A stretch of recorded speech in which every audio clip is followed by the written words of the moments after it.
What is happening, everybody? Welcome to Off the Rails, a recovery podcast dedicated to ending the stigma of addiction through open discussion on all things recovery related. My name is Mark, and with me always are Dave and Jared.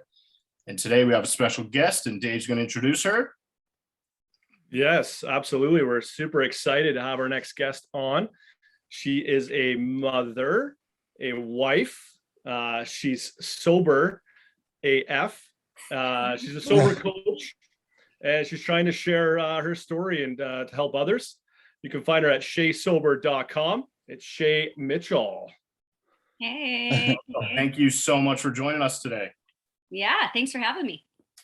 Anytime. So Shay, what we do most times, we have our guests on, we get them to share their stories, their struggles with addictions, and what they're doing in recovery. And once again, we're very thankful to have you here sharing your story. We see you on Instagram all the time. And I'm just super thankful to have you. Well, thank you. Thanks. I'm really thrilled to be able to share my story here because I don't have this kind of a platform like you do. You know, podcasting is so different from Instagram where it's just pictures and memes and stuff. So thanks. Yeah, thanks for having me. I'm excited to chat. Awesome. Okay, so Shay, so tell us about yourself. Where are you from? I am from Utah, born and raised. Probably going to die here. I like it. Yeah. It's beautiful there. It is a lot. I actually live in the mountains in a ski town, so very touristy area, but it's beautiful, really good skiing. So lucky. Do you ski or snowboard? I tube. Oh. No, I skied as a young one and then kind of fell off because it got a little pricey to ski.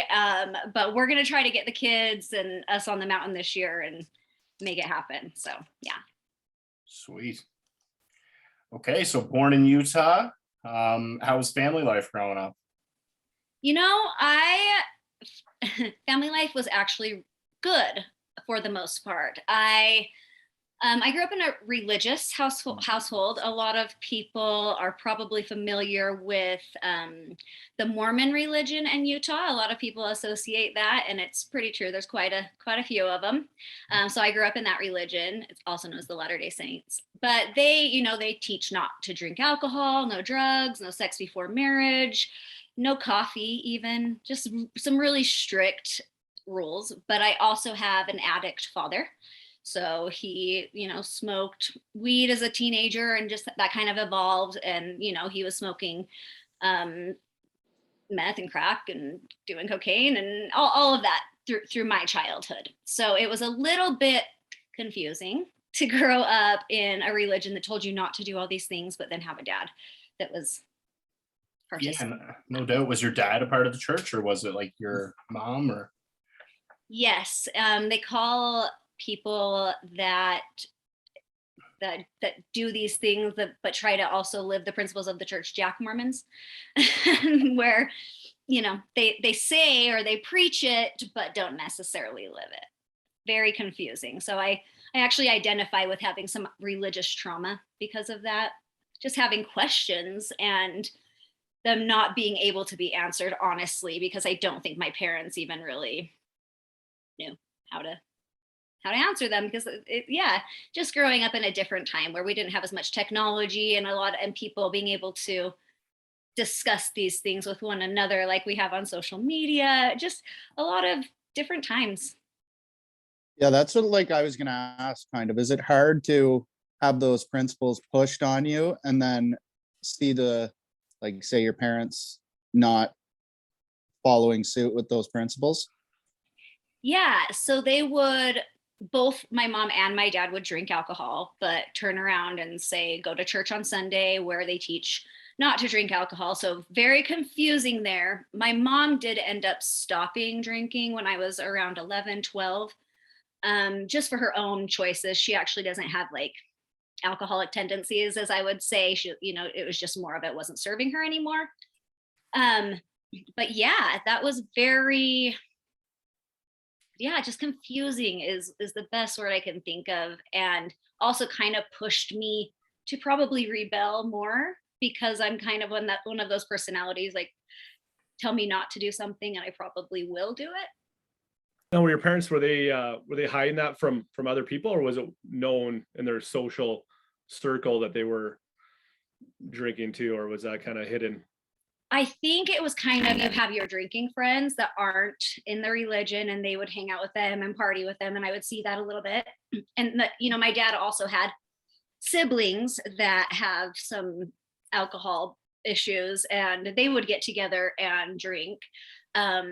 It was just very convoluted, saying one thing and doing another. And then they would have, their religious friends that it just wasn't talked about, or I guess just never discussed. Yeah. So I think it was kind of a double life a little bit. Shay, so you grew up in this family, it was religious, and tell us about kind of your first time drinking.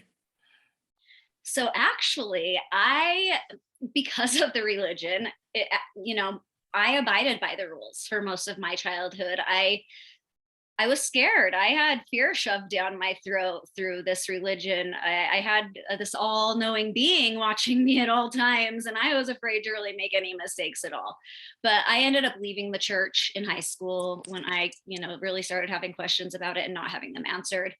And it was at that point that luckily I fell into the right friends with high school who didn't drink, but still were very accepting and non-judgmental. And so I felt safe with them.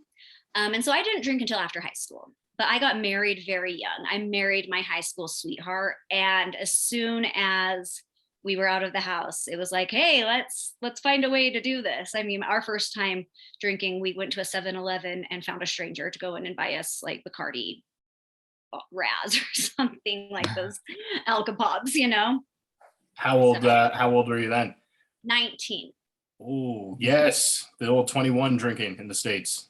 Yes. Yes. Yeah, exactly. We can't drink till we're 21. Yeah. Sweet. So how was that experience? So my first experience with alcohol, I actually didn't, that particular night, I didn't feel it. I think I had 3 of them and I didn't feel it, which was confusing to me for it to be my very first time drinking and not feel anything. Okay. So we got some friends who were a little bit older to actually get us some hard liquor. And I was like, this is the medicine. This is what I have been looking for. It lets me come out of my shell. I was the self-described shy girl in the corner growing up. I had this inner want to fit in and to be with the popular crowd and all that, but I just couldn't get myself there. But once I found alcohol, I was the life of the party, and I liked that. I liked to not be inhibited and to just let loose and not give a flying fuck what anyone thought either. It was just like, okay. And that was the beginning of the end. Obviously, it was a progression for over 16 years, so 19, and I didn't get sober this time till 35. So a 16-year progression to my, what I call acceptance or click. But yeah, it was the cure right away for me. Yeah, I can relate to you a lot about that, about that coming outside your shell and being the life of the party. But it gets old really quick. It does. And what happened was, because I had experienced some trauma as a child, not only the religious trauma, but I also was sexually assaulted by a neighbor at age 11. And I probably didn't get as much help for that as I needed, and just stuffed it down for a long time. And so when I found alcohol, I also was able to kind of let those things surface for the first time. Made me feel pretty crazy because I didn't know what was going on. And I was so young that my young husband had no idea what was going on either. He was like, where is this coming from? I thought you were chill. You were a pretty down to earth girl, but you get drunk and like these crying fits and just like can't breathe. And I didn't even know. It was very confusing for me. And so, that young marriage only lasted about 2 years. How old were you? Big part of that. 19. 19. You got married. 19. Mm-hmm.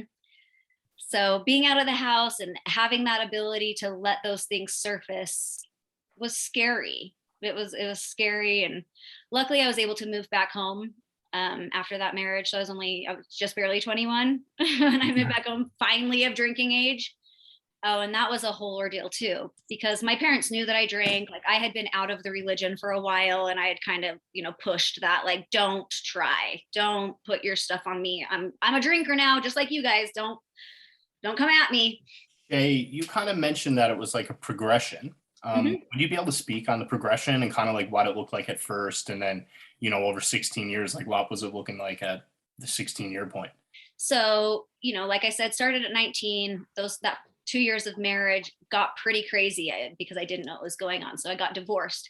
Well, because again, of the religion, how I was raised, divorce was a lot of shame. That immensified and amplified my drinking. I started working in the restaurant industry so that I could sleep all day, waitress at night, go out and party, sleep all day, work at night, go out and party. Big cycle. I actually met my current husband during that time pretty quickly. He obviously did not know the extent of my drinking. I mean, I was even hiding it from him from the very beginning. I would drink before I would go see him. He had no idea. Just all sorts of things. But we ended up getting married in 2009. And then I got a letter from my baby sister, who was about 13 at the time, saying she was worried about me. So I thought I had been hiding my alcohol and my hiding of it. And I thought that people just thought I drank heavy and partied on the weekends or whatever. But she called me out, and I went to an inpatient rehab only a year after I had been married to my current husband. So that was pretty embarrassing. It was also an eye opener, though. I was like, okay, other people see what's going on with me. I can't hide it anymore. I should probably, I came to an acceptance of sorts, I want to say, because I did complete that rehab, and I stayed sober for about 22 months after that. I had my oldest daughter during that time as well. And so, well, I was sober for 22 months. I was cured. I had gone to rehab. I had had counseling. I had figured out why I was drinking because I was coping with all of my past trauma. I really thought I figured it out. So I'll be able to drink now. So I went back to drinking. And it was my mission to convince everyone else too that I could drink normal now. So for a while, I succeeded at that. I had serious rules for myself, really buckled down and only drank normal. But eventually I started hiding it again. It just, that's the disease. You want to drink more than how other people drink. And so you find a way to do that. Cut to, I had my second daughter in 2015, and I had severe postpartum depression with her. And I didn't know that. And so I was drinking to cope with that. So again, my drinking continued to amplify. So this is the progression, even more. Now my mental health is really, really bad. I'm having, trigger warning, suicidal ideations. I'm running away from my house, like having visions of throwing myself in front of a car, just really scary, scary things. And I have a baby at home. I have a young toddler at home. So 2019, I was passed out on the couch at noon one day. My husband's like, I can't do this anymore. This is a cycle of in the hospital, trying to get better, in the hospital, trying to get better. So he called my sister, and she took me in, and I told the nurses I wanted to die, and they went ahead and admitted me. So I went to the behavioral health unit for 72 hours against my will, and that was another wake-up call. My second big one. And I got sober again, and we moved during that time. There's a quote that I like that says, you can't heal in the same place where you got sick. And I felt like I was really, really sick in the home that me and my husband were living in. And so we moved to this new house. Everything was good. Well, I was cured again, right? Because now I had been admitted. Hello, I'm not going to let myself get to that point again. That's just ridiculous. So January 1st, New Year's, I drank again. Only 4 months, mind you, after being admitted. for suicidal ideations. So a very, very quick relapse this time. Now we all know what happened in 2020. COVID hit. And I mean, it became a shit show so fast. Again. Yeah, we COVID always probably saved my life in this area though. It really did, because we thought the liquor stores were going to close down, and you can only get liquor at specific stores here, especially in Utah. It's even more strict in this state. So I told my husband to go out and stock up. I think he bought like 40 bottles of Captain Morgan. I proceeded to drink a bottle a day and found myself in the ER in the middle of COVID. Like, that is scary freaking shit. I don't even know. So yeah, it was just crazy, crazy, crazy. And I woke up after a 3-day bender surrounding Cinco de Mayo. I don't know if you guys are familiar with the holiday. It's a Mexican holiday. I don't know why I ever celebrated it other than to just get wasted. It was just an excuse to drink. And I did it again, and I woke up so sick, and I should have gone to the hospital for sure, probably my 3rd time in that 5 months. And I had a click. It just finally freaking clicked. Like, holy shit. I can't do this. I can't control it. I have zero ability. And so it was there that I found acceptance and really decided to take recovery seriously and dive in. At that point, you've already kind of gotten some of the tools from past rehabs and whatnot. So what did you start to implement at that point for your recovery? So much. I'm an all or nothing person. Like, I am all in. Once I have clarity around something, it's like, okay, then let's just fucking do this and do it right, because I don't want to fail again. So once I had clarity, first thing, I had a therapist because I got her after my stint in the BHU, and I got honest with her. I was like, okay, I'm an alcoholic. I admit it. I got it. Now let's work on that. I started seeing her really frequently, twice a week for a while. I also got a psychiatrist so that I could get on some medication, because I was self-medicating for depression, anxiety, anger, sleep, I was self-medicating for everything at that point. And so I even got on a craving shot too, because in the past I felt like I had relapsed due to cravings. And so I feel really fortunate to have found a psychiatrist that was willing to, really get me on the right cocktail of prescription medication. I'm off on my medication now. I was off at 15 months sober. So, I just think that medication, people need to do however it works for them. Like, don't be afraid of it or think that it's going to be forever. Or if it is forever, that's okay too.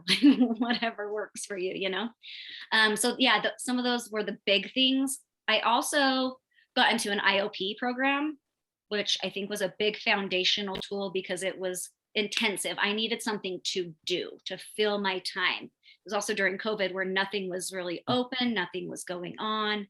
So they were able to offer that through Zoom. And I did it 3 nights a week, 3 hours a night for like 4 months in the very beginning. And that was really big.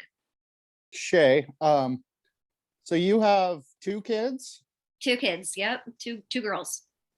So how much better is your relationship with them now that you're sober and find joy every day in life?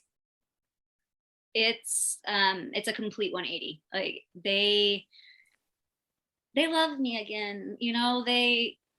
They want to be around me again, and they see the difference. I was the mom that would wake up in the morning for school and just literally be begging their dad to take them because I couldn't, or it was a fight. And for the last 2 years, I wake up before they wake up just because, and I gladly take them to school, and it's enjoyable, and we have positive mornings. And, that's one of the very little things, but one of the habitual things that I find so much joy in today that I don't have, that I wake up with energy and I'm not miserable in the morning, so I can actually enjoy that time with my kids. And they see that difference. And so they just respond so much differently to me. One thing that's kind of cool is my husband actually left today for a music festival for 5 days with his friends. And this is a first in over a decade of parenthood, of me being alone with my kids for more than one night. A very first. Like, that's kind of crazy. Usually that's a little bit the other way around. Like, a dad's not going to be home with their kids for the night, but it's me. Because I just couldn't be trusted.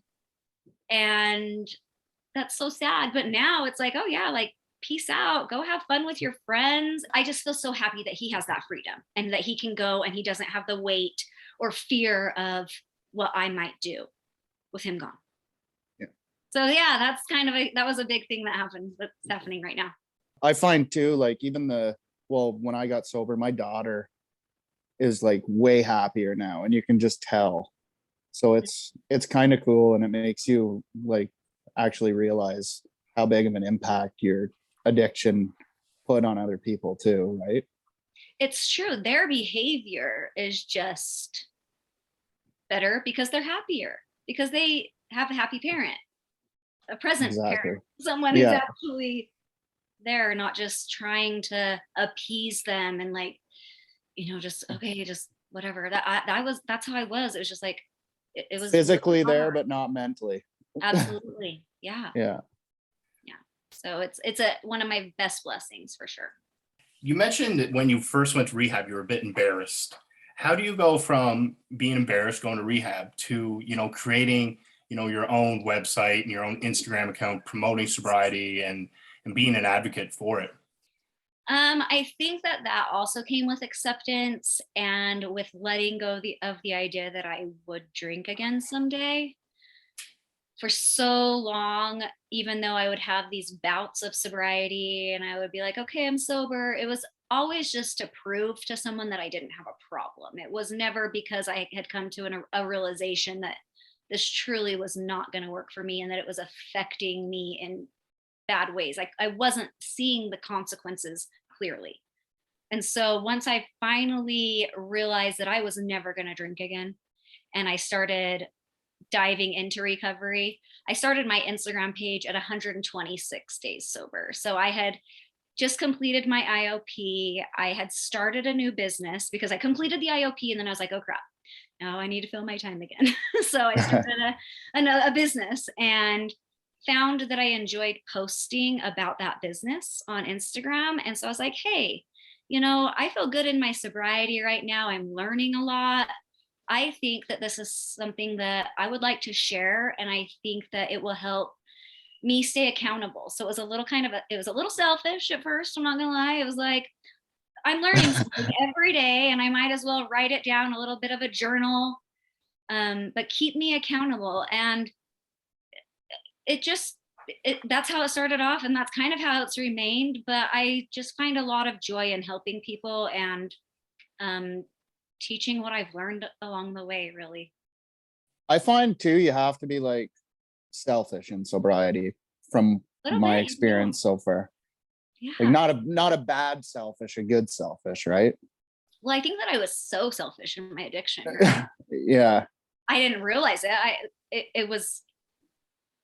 I wasn't selfish because I would give money to my friends freely, whatever, like buy friendship, or like I wasn't selfish because I was cleaning the house constantly and taking care of my husband, but this was just really to like make up for all the other things. Like, the selfishness now is actually the kind that benefits my family because I'm taking care of myself in order to actually take care of them now. So I think it's just a different way of looking at selfishness, and it's okay. Shay, can you dive into what a sober coach all entails and maybe the difference between maybe that and like a sponsor, let's say, or? Yeah. So I have sober coach on my profile simply because I want people to know that they can reach out to me in my DMs and I'm happy to support them, tell them what's worked for me. I don't ever expect what's worked for me to always work for anyone else. I try to meet people where they are and let them know maybe what tools might work for them for their situation. A coach is not necessarily trained. There are certifications. We very happy to say there's a program here in Utah that's fully funded by the government, where you can get your recovery. It's called a peer support specialist certification. So that's basically recovery coaching here in Utah. I'm going to be attending that program here in July. So once I get my certification, that's when I'll actually be launching a program for one-on-one coaching. So right now I just kind of do it free on Instagram in my DMs for those people that are at a point where they know that that something needs to change and they just aren't quite sure what to do. But I don't have necessarily that therapy training for any past stuff. Coaching is more about looking forward and discovering where you are right now and the next steps. If someone's like really struggling and is messaging you, but like they want to get help, they want to be sober, but they just can't do it, how do you go about answering that type of question? Like, say, you know what I mean?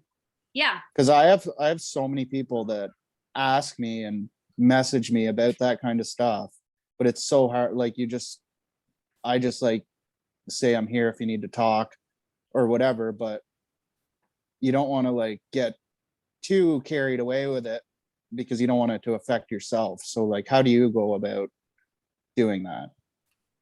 Yeah, for sure. I've gotten really honest about if I can help someone and if I can't. If they're at a point where it's not something that I'm able to help them with, I'll try to point them in a direction of finding a therapist, finding, a doctor, someone with a little bit more training. But I also think, like you said, it's just about telling people, I tried this for a long time. What worked for me is I had to get to a point where I realized that moderation was not a thing. For me, that took a lot. That took me making 5,000 rules and breaking them 5,000 times. Some people only need to make their rules a couple of times and they're like, oh, this doesn't fucking work, so I'm not going to keep doing it. Some of us, it just takes a lot longer. So if I had that magic potion, I would be rich. If I had that answer that was like, oh, here's what you do, and then you'll be, then you can move on, I think we could solve a lot of problems. Unfortunately, I have to be honest with people and say it takes getting to whatever bottom it is for you. And for me, this time also, my husband was sick to death of me. He was putting up with me for a long time, but he was just like ready to move me out of this house. Like, I can't have you interrupting our lives anymore. So it just depends, but I think once people start thinking about it, that's the first step. At least they're acknowledging that something's not working. And I try to go off of that and ask questions. And then there's just kind of let them discover it through questions. Shay, how supportive has your husband been in your recovery? So supportive. Oh my gosh, I have the best. I'm very, very fortunate that he has stuck with me for as long as he has. I put him through a lot. I put him through the ringer. I think what was also a big change was him letting go. He had a lot of codependent tendencies, and I very much don't. And when he finally was like, I'm dropping this, do what you want, kill yourself.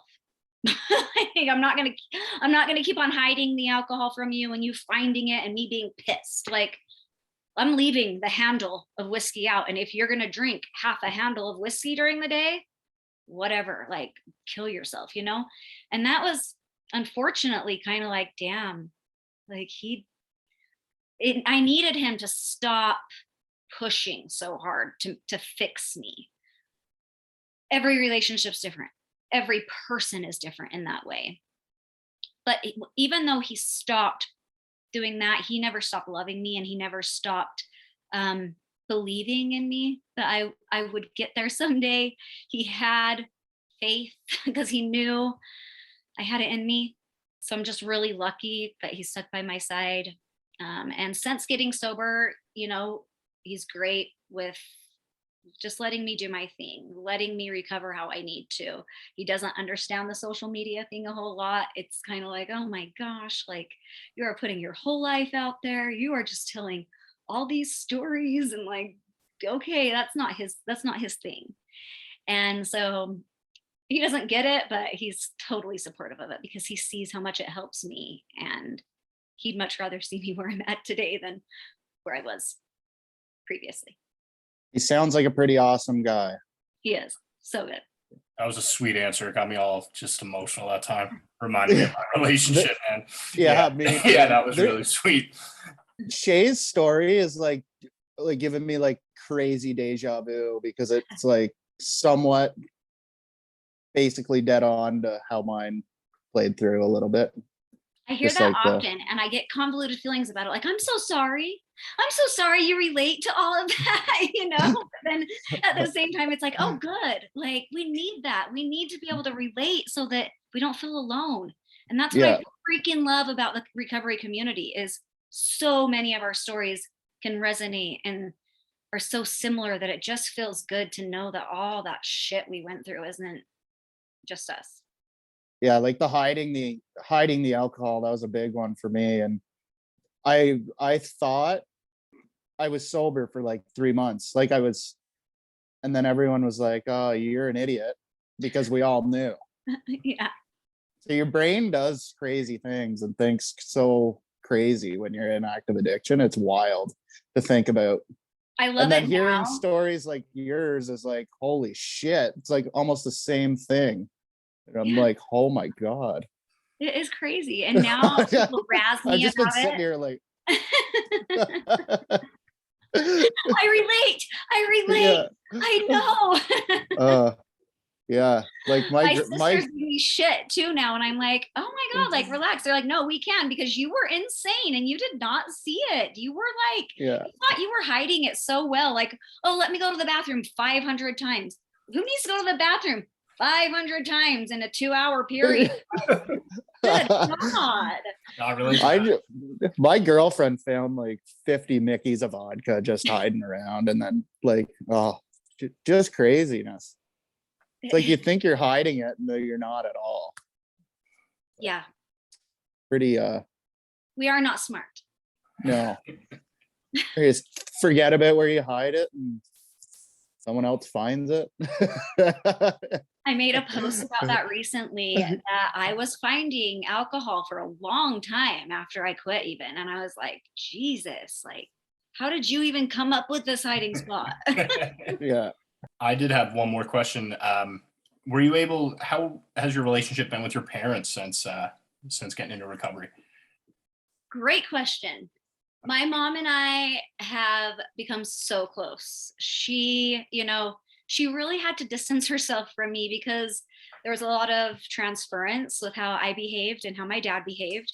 They actually got divorced when I was just shortly after my first rehab. So shortly after 2010.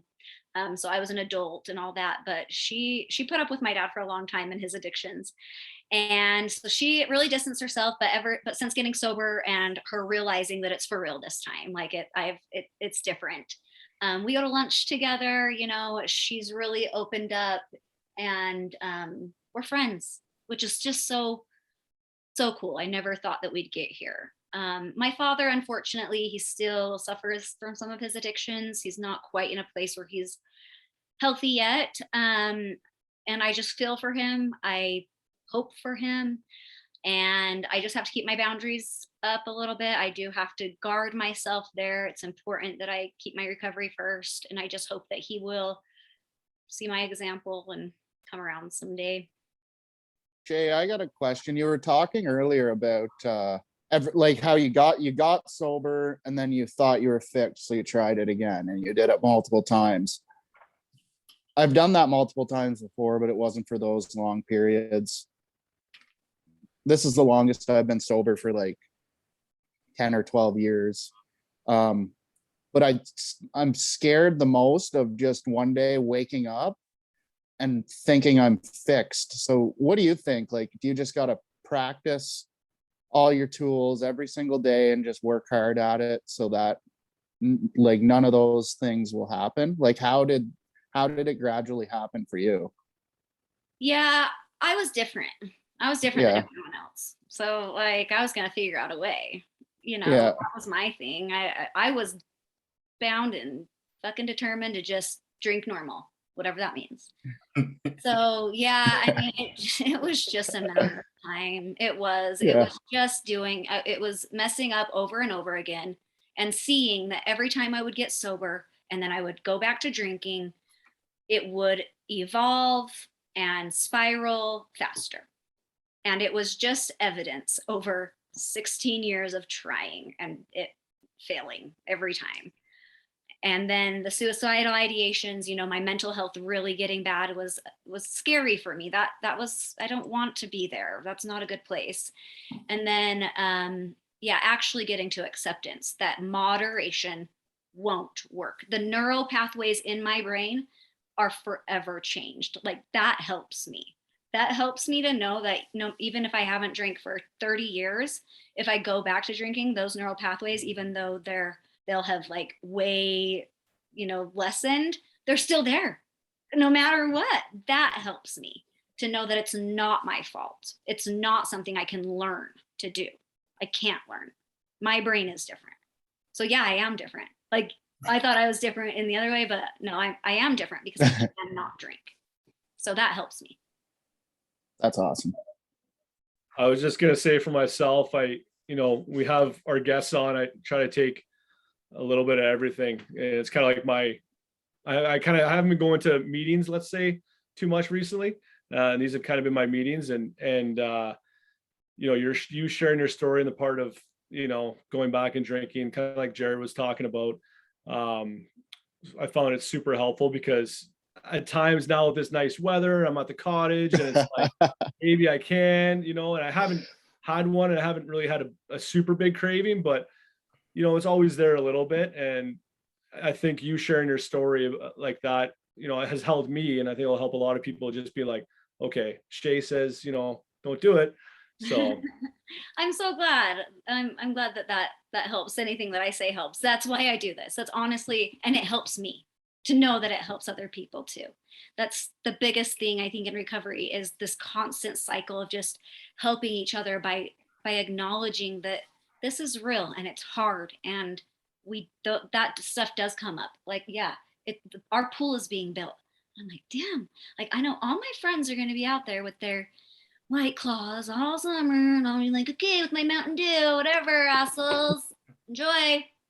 That's like, I think if you can get through the summer, that's pretty impressive. Yeah.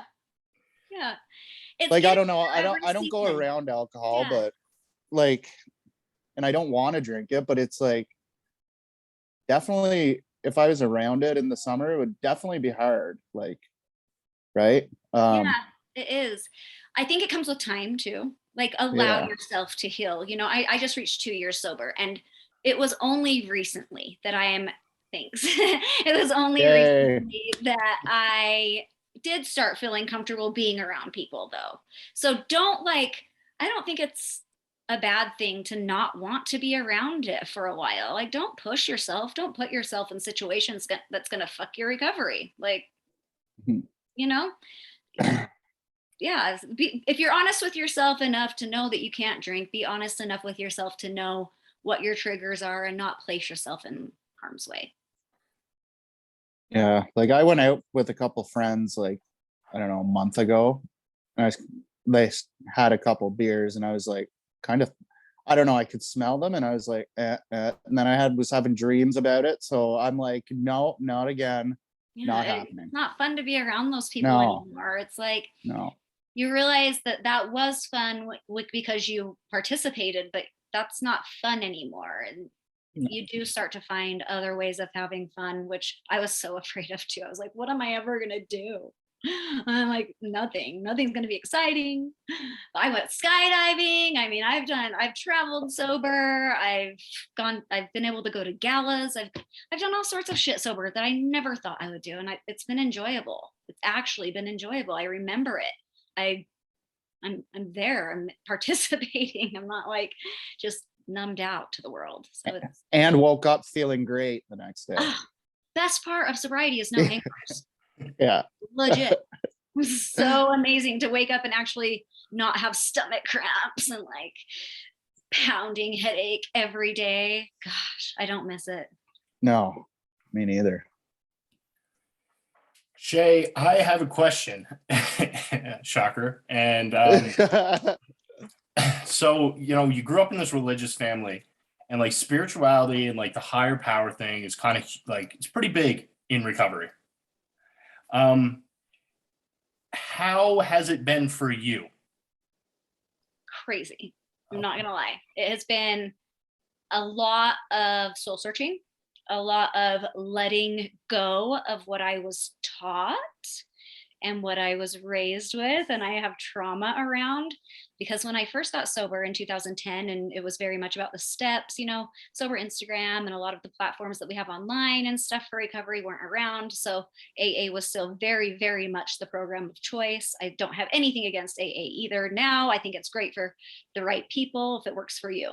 But I did have a big problem with the spirituality aspect of it, because I wanted nothing to do with God or anything about that. So I did definitely shun that idea, I guess you would say. And even this last time around, I did attend AA religiously for like the first 5 months of sobriety, just because I needed to find that community in my area. I just needed to be around people that were like me. So that was good. But what really helped me was in therapy, I was able to drop the God thing, and I was able to just kind of accept it as spirituality, because I always have believed in being a good person. In what you put out there comes back in karma, in universal, whatever that energy is. That's what speaks to my soul, I guess you would say. And so when I was able to put that in there and not make it so much about religion, maybe, or even God, I needed to be able to do that. So that's what I found to be best for me, was just finding stuff outside of myself and spirituality in karmic and cosmic relationships. I think that's one of the biggest problems in recovery, is the God thing, and people don't understand it, but it's like spirituality. So anything, like your spirituality or your higher power could be anything. Like it could be this cell phone in front of me or this book here. Like it could be anything that you want it to be, right? And as long as, so I think that's what a lot of people struggle with, is understanding that. And that does take a while. Like even when I was in rehab, I don't know, I just said, like, you do these check-ins and it'd be like mentally, physically, emotionally, spiritually. And I would just say I'm riding a wave, because I didn't understand spirituality, but I'm starting to understand it more. And it can be anything you want it to be. It can be. One of my favorite things to tell people too is think about nature, right? It's more about just finding the little miracles in everyday life. That is what it's about now. It doesn't have to even it doesn't have to be about God or a thing even. It's about opening up to the good, to the goodness in the world. I think we've been in the dark for so long in our addictions that it's coming to the light, and that's what they mean. And I think that that's what needs to be addressed in that arena, not so much like shoving more God down people's throats. Yeah, that's an excellent point. I find too, you're like, when you push, it's tough to push like the God thing on some people who are just trying to get out of like the worst shit of their life, right? You're like, I don't know about this. It can turn people off, and I've actually seen that happen in the program where people just can't get their head around it, and so they just stop doing it, and then they lose the community.